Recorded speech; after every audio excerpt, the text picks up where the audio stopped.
बरसात की रात थी। बादलों की गरज, तेज हवाओं की सरसराहट और कभी कभार आसमान को चीरता हुआ बिजली का उजाला। माहौल में एक अजीब सी बेचैनी थी। राजनपुर गांव के चौराहे पर कुछ लोग अलाव के पास बैठे थे। वहां के बुजुर्ग राम स्वरूप बाबा गांव के एक नए मेहमान अजय को समझा रहे थे।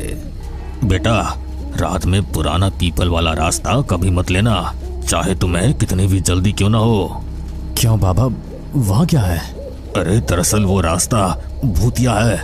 जो वहां गया या तो लौटा ही नहीं या पागल होकर लौटा है। बाकी गांव वाले सहम गए, लेकिन अजय जो शहर से आया था इन बातों को अंधविश्वास समझकर हंस देता है। राम स्वरूप बाबा ने धीरे धीरे कहानी शुरू की। बहुत साल पहले उस रास्ते पर एक भीषण हादसा हुआ था।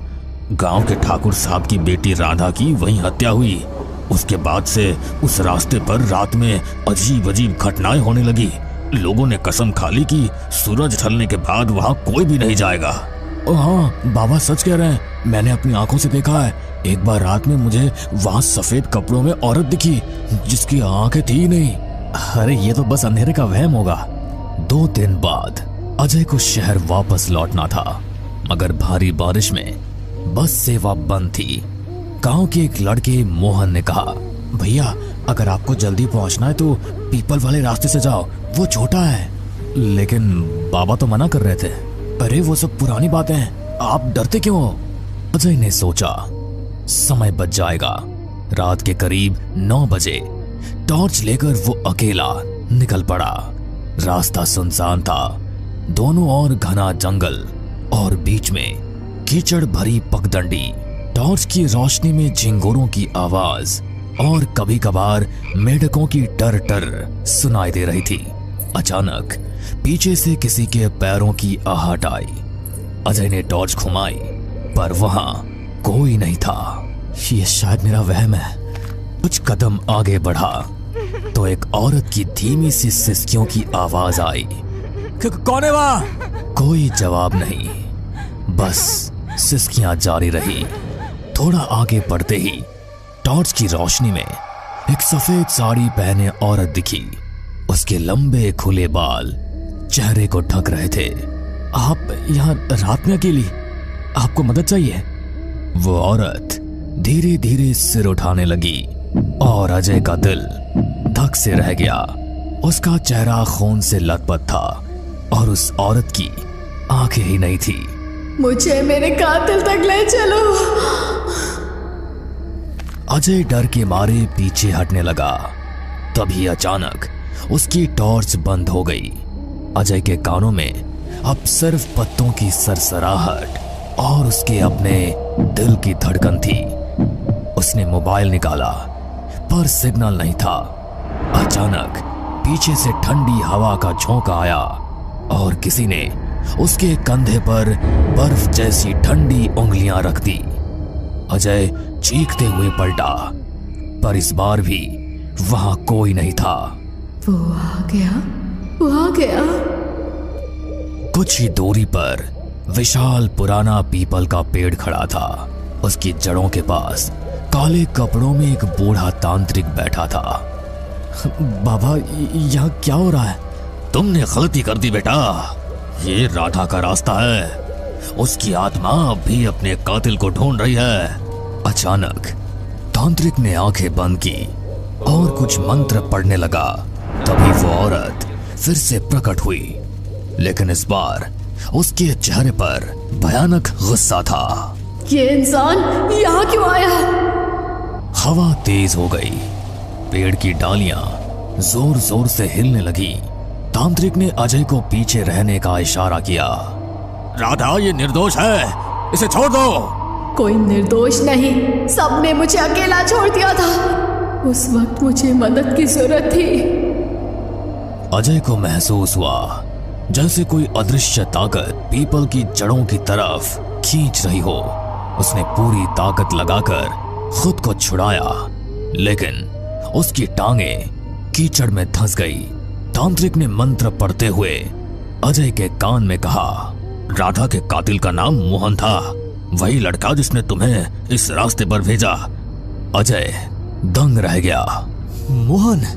तांत्रिक ने बताया कि मोहन राधा का बचपन का प्रेमी था, लेकिन लालच में उसने उसे धोखा देकर मार डाला।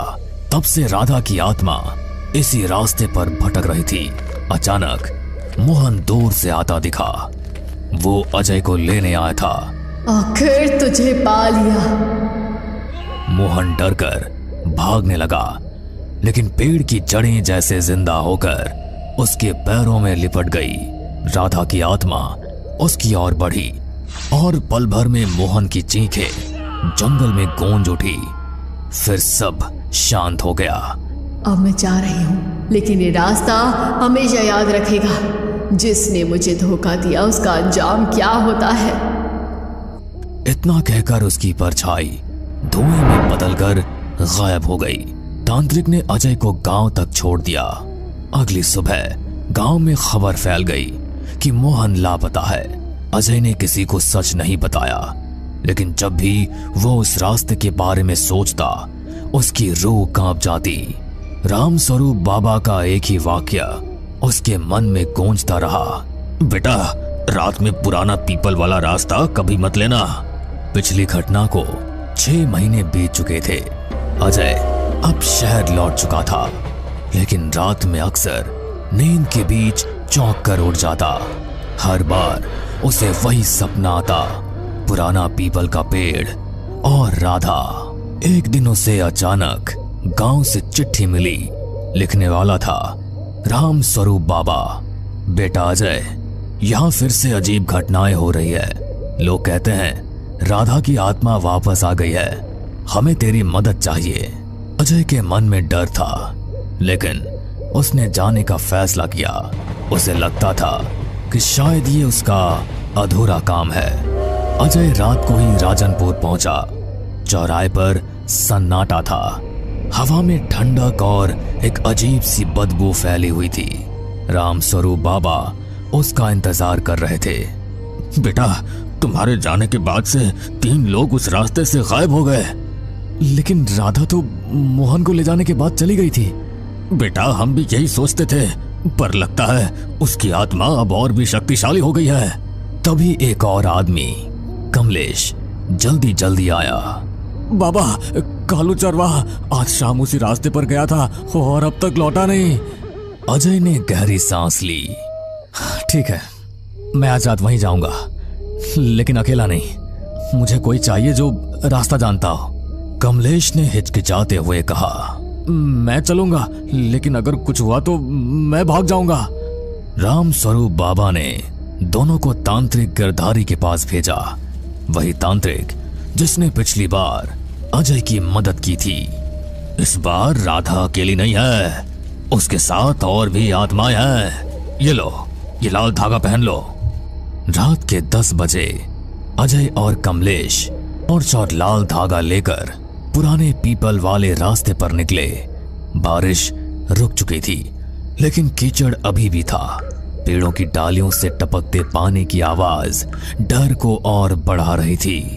भैया, हमें जल्दी करना चाहिए। हाँ, लेकिन सावधान रहना। कुछ दूर चलते ही वही ठंडी हवा का झोंका आया जो अजय ने पहले महसूस किया था। उसकी रीढ़ में सिहरन दौड़ गई। टॉर्च की रोशनी में अचानक कुछ चमका। अजय ने देखा दूर एक लड़की झूले पर बैठी है, सफेद कपड़ों में, लेकिन उसका चेहरा धुंध से ढका था। कालू, क्या तुम हो? लड़की धीरे धीरे झूले से उतरी और उनकी ओर बढ़ने लगी। धुंध हटते ही पता चला वो राधा थी, लेकिन उसका चेहरा आधा सड़ चुका था। वापस आ गए? अच्छा किया। अचानक चारों ओर से फुसफुसाहटें आने लगी। हमें भी मुक्त करो, मुक्त करो, हमें भी मुक्त करो, मुक्त करो। पेड़ों के पीछे से अंधेरे साए निकलने लगे, जिनके चेहरे इंसानों जैसे थे, लेकिन आंखें खाली गड्ढों जैसी। ये कौन है? ये मेरे जैसे हैं जिन्होंने धोखे में जान गंवाई। अब ये मेरे साथ है। एक साया अजय की ओर झपटा, लेकिन लाल धागा के पास आते ही चीख मारकर पीछे हट गया। राधा, कालू कहाँ है? राधा हंसने लगी। उसकी हंसी पेड़ों के बीच गूंज रही थी। वो यही है मेरे साथ। अगले ही पल एक साया सामने आया, जिसकी गर्दन टूटी हुई और सर टेढ़ा था। अजय समझ गया ये कालू की आत्मा थी। तभी पीछे से मंत्रोच्चार की आवाज आई। गिरधारी तांत्रिक हाथ में त्रिशूल और दीपक लेकर वहां पहुंचे। राधा, तू फिर से निर्दोषों का खून बहा रही है। निर्दोष? सब पापी है। जिसने मेरी चीखें नहीं सुनी वो सब मरने लायक है। तांत्रिक ने जमीन पर गोला बनाकर अजय और कमलेश को अंदर खींच लिया। जब तक ये गोला है, ये आत्माएं अंदर नहीं आ सकती। राधा और बाकी आत्माएं गोले के चारों ओर घूमने लगी। उनकी आवाजें कान फाड़ देने वाली थी। गिरधारी ने त्रिशूल उठाकर जोर से मंत्र पढ़ा। तभी बिजली चमकी और पीपल का पेड़ जोर से हिलने लगा। अगर मैं नहीं तो कोई नहीं बचेगा। वो हवा में उड़कर सीधा गिरधारी पर झपटी। लाल धागा अचानक जलने लगा और एक तेज प्रकाश फैला। बाकी आत्माएं चीखते हुए पीछे हट गई। जब प्रकाश खत्म हुआ, राधा और बाकी आत्माएं गायब थी, लेकिन पीपल के पेड़ के तने पर एक गहरा काला निशान बन चुका था, जो धुएं की तरह हिल रहा था, जैसे अंदर कुछ अब भी जीवित हो। दिसंबर की हाट कपाती ठंड थी। अपने गांव जाने के लिए आरुष बस में बैठ चुका था। शायद मौसम का ही असर था कि ड्राइवर कंडक्टर के अलावा बस के अंदर सिर्फ 4 लोग ही यात्रा कर रहे थे। बाहर हर तरफ कोहरा ही कोहरा दिखाई पड़ रहा था। यहाँ पर बस 15 मिनट रुकेगी। जिसको फ्रेश होना है हो लो, फिर अगला स्टॉप मऊ होगा। ड्राइवर की बात सुनकर बस में बैठी बाकी सवारियों के साथ आरुष भी उस छोटे से ढाबे पर नीचे उतर गया। यह एक छोटा सा सुनसान ढाबा था, जिसके दोनों तरफ सिर्फ जंगल ही जंगल दिखाई दे रहा था। आरुष एक कप चाय पीने की इच्छा से ढाबे के अंदर पहुंच गया था। बस में बैठी बाकी की 3 सवारियां भी वॉशरूम की तरफ बढ़ गई थी। भाई, एक कप मसाला चाय देना। चाय तो है, लेकिन मसाला चाय अभी नहीं है। तो इसमें क्या दिक्कत है? फटाफट बना दो। अरे बाबूजी, आप रेस्टोरेंट में नहीं खड़े हैं। ये जंगल वाला ढाबा है और आप जिस बस में आए हैं वो पूरे 7 मिनट में यहाँ से निकलने वाली है। अरे यार, तुम तो नाराज होने लग गए। अच्छा ठीक है, तुम चाय तो दो। बस में कुल 4 सवारी है, उन्हें भी छोड़ जाएंगे क्या? दुकानदार से चाय का कूलर लेकर वह एक टेबल पर बैठकर चाय पीने लगा। कुछ मिनटों में उसने अपनी चाय खत्म की और ढाबे के बाहर आया तो देखा बस निकल गई है। धूल उड़ाती बस को जाते देख आरुष भी उसके पीछे दौड़ लगा देता है, लेकिन ड्राइवर बस नहीं रोकता। कुछ देर तक बस के पीछे दौड़ने के बाद आरुष वापस ढाबे की ओर मुड़ जाता है। ढाबे के पास आकर वह देखता है कि ढाबे का मालिक ताला लगाकर जा रहा है। अरे भाई, अभी तो बस 5 बजे हैं। अभी से ढाबे में ताला लगाकर कहाँ जा रहे हो? अरे तुम अभी तक यही हो? लगता है तुम्हारी बस छूट गई। अब तो तुम्हारा भगवान ही भला करे। कैसी अजीब सी बात कर रहे हो? आखिर मतलब क्या है तुम्हारा? अरे सर, मैंने आपको बताया ना, ये ढाबा जंगल के बीचों बीच बना हुआ है। अब सुबह होने तक यहाँ से कोई बस नहीं गुजरने वाली है। ये जगह जैसी दिखती है वैसी है नहीं। आप बस इतना समझ लो, दिन ढलने के बाद यहाँ कोई नहीं ठहरता, इसीलिए आपका ड्राइवर भी यहाँ से बस भगा ले गया। अरे भाई, ऐसा क्या है यहाँ जो दिन ढलने के बाद यहाँ से कोई नहीं गुजरता? और उसकी बात का जवाब दिए बगैर ढाबे वाला अपने ढाबे में ताला लगाकर घड़ी की ओर देखते हुए तेजी से वहां से निकल जाता है। बड़ा ही अजीब आदमी था। शाम के 5 बजे ही ढाबा बंद करके भाग गया। ऊपर से पता नहीं बिन सर पैर की बातें कर रहा था। गांव के लोग अफवाह फैलाने में 1 नंबर होते हैं, ये तो मानना पड़ेगा। आरुष अपना मोबाइल निकालकर अपनी लोकेशन को चेक करता है तो उसे पता चलता है कि हाईवे से लगते हुए आगे ही एक छोटा सा गांव है। यहाँ तो दोनों तरफ जंगल ही जंगल दिखाई दे रहा है। अगर ढाबे वाले की बात सच थी तो इसका मतलब है अब रात में इस रूट से कोई भी बस नहीं गुजरने वाली है। रात में इस जंगल की रोड पर रुकना सेफ नहीं होगा। ऐसा करता हूँ, गांव में जाकर मदद मांगने की कोशिश करता हूँ। हो सकता है वहाँ मुझे रुकने के लिए कोई जगह मिल जाए। आरुष जंगल वाले रास्ते पर तेज कदमों से चला जा रहा था। शाम के 5:30 बज चुके थे। सर्दियों के दिन होने के कारण दिन ढल चुका था और चारों ओर अंधेरे ने अपना कब्जा जमा लिया था। अंधेरे से रह रहकर आती जंगली जानवरों की रोने की भयानक आवाज उसके दिल को दहला रही थी। अरे यार, लगता है इस जंगल में जंगली जानवर भी हैं, तभी इतना भयानक आवाज सुनाई दे रही है। शायद इसी वजह से अंधेरा होने के बाद यहाँ से कोई बस नहीं गुजरती होगी। आरुष मन ही मन अटकलें लगाता आगे बढ़ रहा था कि तभी उसे सड़क के दूसरे छोर पर एक गांव दिखाई पड़ने लगता है। कैसा गांव है ये? बिल्कुल अंधेरे में डूबा हुआ है। ऐसा लगता है पूरे गांव में बिजली ही नहीं है। गांव की सीमा से लगभग 150 मीटर पहले पीपल के पेड़ों का झुंड दिखाई दे रहा था। जैसे ही आरुष उस झुंड के पास पहुंचा, उसे कुछ अजीबोगरीब आवाजें सुनाई देने लगी। ऐसा लग रहा था जैसे कोई रो रहा हो। अपना वहम दूर करने के लिए जैसे ही वह पीछे मुड़कर देखता है तो उसे आसपास कुछ भी नजर नहीं आता था। लेकिन जैसे ही वह आगे बढ़ने को होता है, उसे फिर से एक आहट और चीखों की आवाज सुनाई पड़ने लगती है। ये क्या हो रहा है मेरे साथ? बार बार ऐसा लग रहा है जैसे कोई शक्ति है जो मुझे इस गांव में घुसने नहीं देना चाहती। हाईवे पे घूमते छलावों की कहानी तो मैंने भी सुन रखी है। कहीं इस पेड़ पर कोई छलावा तो नहीं है? आसपास का सन्नाटा और अंधेरा देखकर अब आरुष को भी डर लगने लगा था। उसने कुछ ही कदम बढ़ाए थे कि तभी उसे पेड़ों के पीछे से झांकते किसी शख्स का आधा शरीर दिखाई दे जाता है। कौन हो तुम? कौन हो तुम? ही इतनी देर से आवाजें निकालकर मुझे डरा रहे हो ना? आरुष की बात सुनकर वह आदमी पेड़ के पीछे से बाहर आ जाता है। वह कोई तकरीबन 20-25 बरस का आदमी था, जिसके लंबे लंबे घुंघराले बाल थे, जिससे उसका आधा चेहरा ढका हुआ दिखाई दे रहा था। क्या तुम्हें कोई आवाज सुनाई दी? ज्यादा बनो मत, मेरे नजदीक मत आना। देखो, मैं अभी पुलिस का नंबर मिला दूंगा, दूर हटो। अरे मैं कोई चोर हूँ क्या जो तुम पुलिस को नंबर मिलाओगे? डरो मत, मैं भी डर के कारण ही यहाँ छुपा हुआ था। डर? आखिर किसका डर? देखो, मैं पास के गांव में रहता हूँ। आज मेरी भैंस चरते चरते न जाने कहाँ निकल गई। उसे खोजते खोजते दिन ढल गया और मैं इस मनहूस गांव के पास आकर अटक गया। अरे अटक गया से क्या मतलब है? जंगल में ऐसे पेड़ के पीछे छुपने से कुछ नहीं होगा। या तो सुबह तक तुम ठंड से अकड़ जाओगे या कोई लुटेरा तुम्हें मार कर फेंक जाएगा। चलो अंदर गांव में चलकर मदद मांगते हैं। अरे तुम्हारा दिमाग खराब है क्या?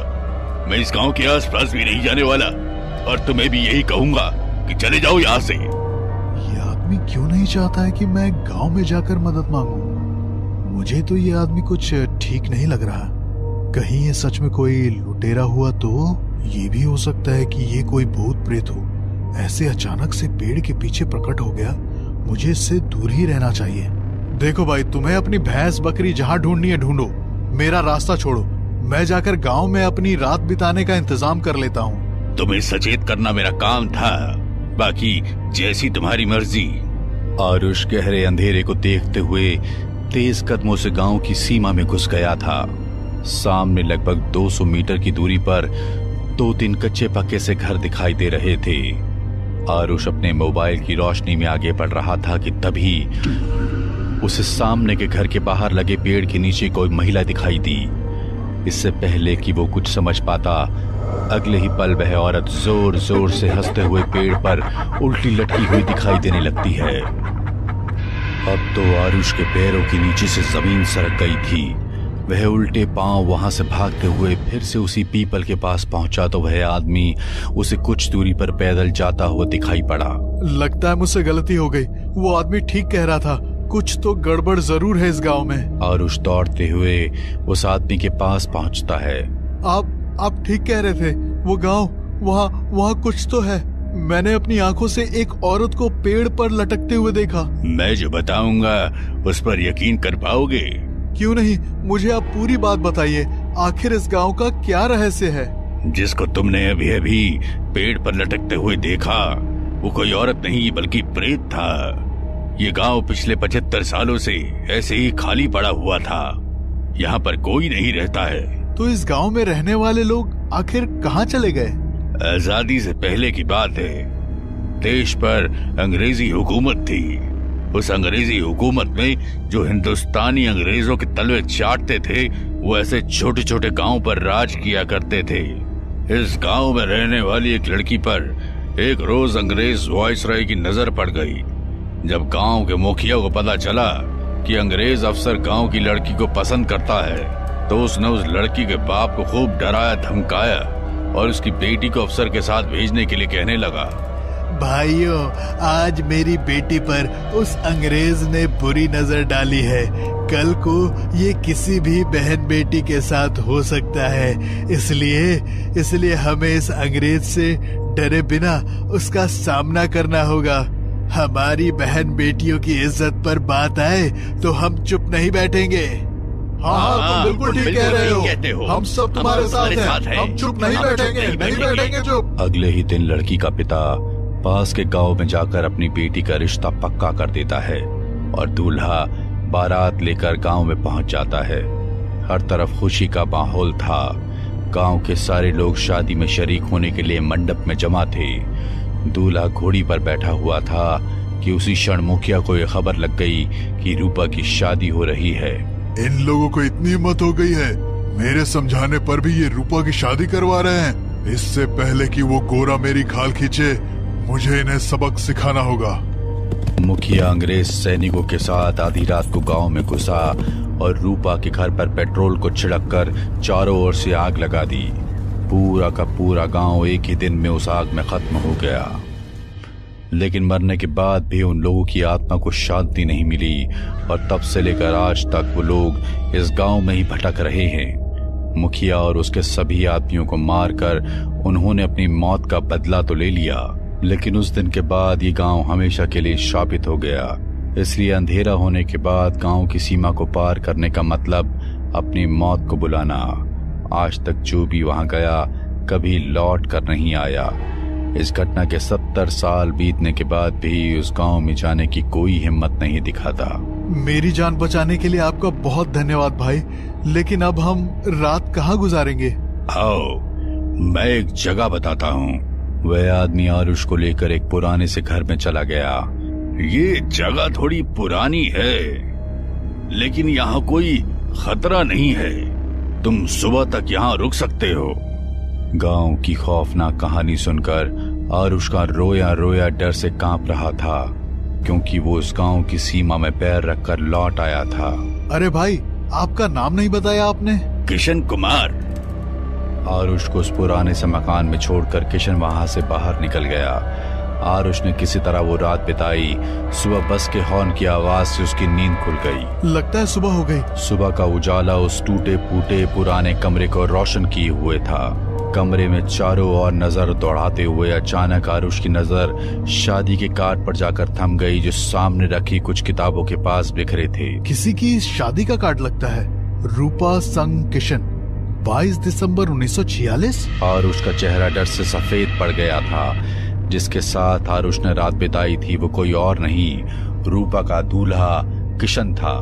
बाकी गांव वालों के साथ साथ वो भी आज तक भटक रहा था, लेकिन शायद उसके भटकने का मकसद अलग था। हमें पूरा यकीन है दोस्तों कि आप लोगों को ये कहानी जरूर पसंद आई होगी। अगर आपके साथ भी कुछ ऐसे अनकहे किस्से हो चुके हैं तो प्लीज हमारे साथ शेयर करें। हम जरूर अपने चैनल पर उनको दिखाएंगे। हमारी ईमेल आईडी नीचे डिस्क्रिप्शन बॉक्स में दी गई है, तो प्लीज हमारे वीडियो और चैनल को शेयर एंड सब्सक्राइब करें और बने रहे हमारे साथ ऐसे ही अनकहे किस्से और कहानियां सुनने के